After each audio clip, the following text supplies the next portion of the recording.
What makes a good introductory module? This is a question that must be asked by every game publisher bringing their rule set to market. What good is a rule set if there's no adventure to go with it? You could certainly leave it up to your user base to make their own dungeons and run their own homebrew settings, but that, in this author's opinion, would be a huge missed opportunity. The intro module is almost as old as role-playing itself. For an older example, one only needs to look at B2, The Keep on the Borderlands, for a fantastic glimpse at how TSR Hobbies Incorporated expected their game to be played. The 15 out of 20 I granted to that module is a baseline for all others reviewed in this series. Is this module better than Keep on the Borderlands? Is something I must ask myself every time I open a role-playing adventure book. Often, the answer is no, but on rare occasions, authors are able to show how their game is supposed to be played in a beautiful marriage of form and function that puts other examples to shame. Does The Hole in the Oak live up to these lofty expectations? Well, yes and no.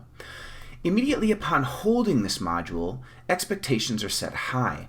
The colors are vibrant and the print quality of the full-page image on the front is superb.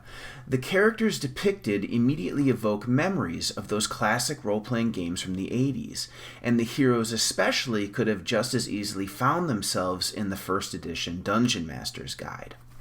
The rear shows a wizened old wizard, along with a blurb of text setting the scene, an old oak tree, and promising a classic dungeon adventure. From there, things take a downturn. The interior covers are blank. This product looks and feels like no corners were cut, with no expenses spared, in an effort to deliver a high-quality experience. The fact the interior covers are not printed is either a cheap cost-cutting measure or a vast oversight. Either way, extremely disappointing. The booklet is staple-bound, the middle falling open to nowhere of import, just roughly a quarter through the dungeon. The first page of The Hole in the Oak is devoted to credits, showing the writing and layout done by Gavin Norman, the illustrations by James West, and the cartography by one of my favorites, Carl Sternberg. Copyright is at the bottom, and an ad for Necrotic Gnome's other products fills the remainder of the page. The last page of the document has half of its space devoted to a centered picture, and fills the rest with some notes on how to expand the dungeon. The rest of the booklet is fully and attractively utilized. The first spread is Carl's gorgeous map, intricately detailed, highly readable, and even color-coded for usability. It's absolutely fantastic. The only complaint here is its location.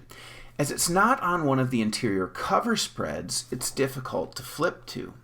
If printing the interior covers was not feasible, even moving it to the middle of the booklet would have been a good choice, as that way the reader can flip to it immediately.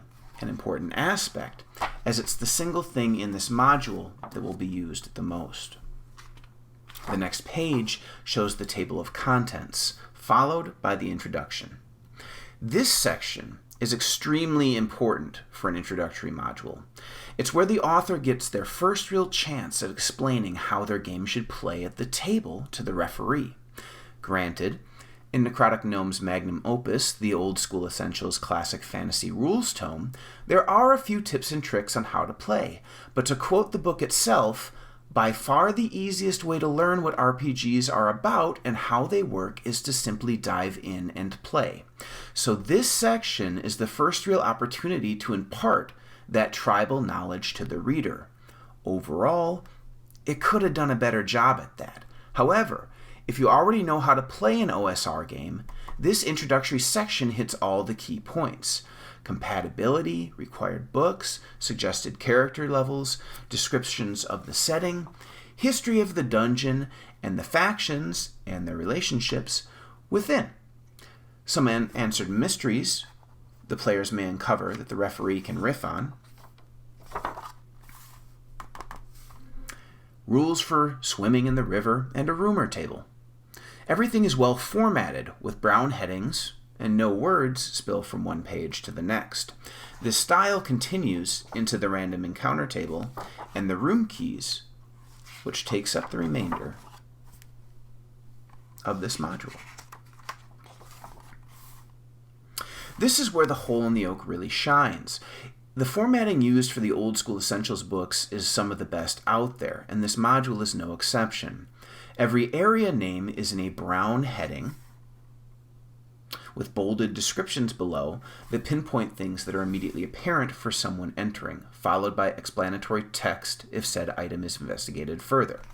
For example, 5, cloak nooks, muddy floor, hoof prints. It's immediately apparent the section is describing nooks in the wall for cloaks, the floor of which is muddy and, if investigated, full of hoof prints. Flipping back to the map, although a pane, will confirm this. Overall, the usability of the layout is great. However, at times there are a bit too many things bolded, and a room description can run together. In addition, some things that are not of equal importance to the rest of the bolded items is included or out of order. For example, on page 15, there is the description of a lurking spider in the ceiling. The first thing the party would notice would be its glinting red eyes.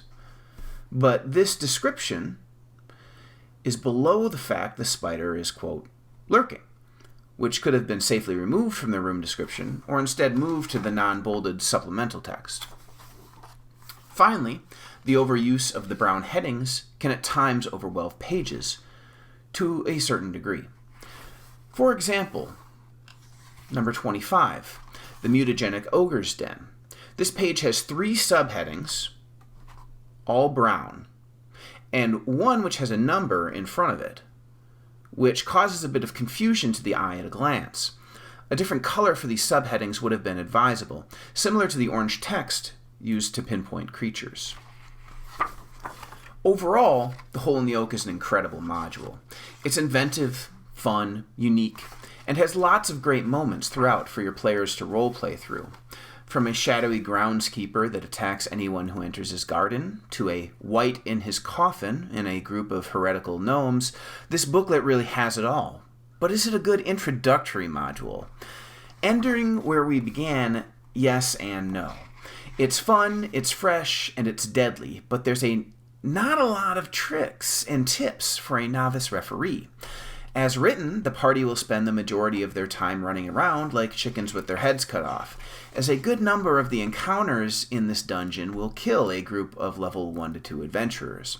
It'll take nuance and skill from the referee, and a solid bit of improvisation to ensure that a group can get through the tree without losing every member a few times over. And this isn't a skill set everyone is born with. As an introduction to your game, that's a missed opportunity. I understand why these parts were excluded, however. Including such tips would muddy the text a bit and be harder to format in such a pretty fashion. That's why we end up with such a tight and well-formed module. Another thing we're missing here is a town. A truly great introductory module should include one.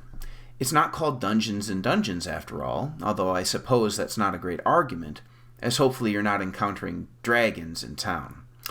With nowhere to supplement their forces or pick up retainers, however, Deus Ex Machina will reign supreme in injecting additional forces to the adventuring party, and resting and leveling will be impossible. With these caveats, it must be mentioned that, minor nitpicks aside, this is a really good dungeon. If you take the adventure at face value as simply that, and find the supplemental knowledge you need as a novice referee elsewhere, you can do a lot worse, and not much better.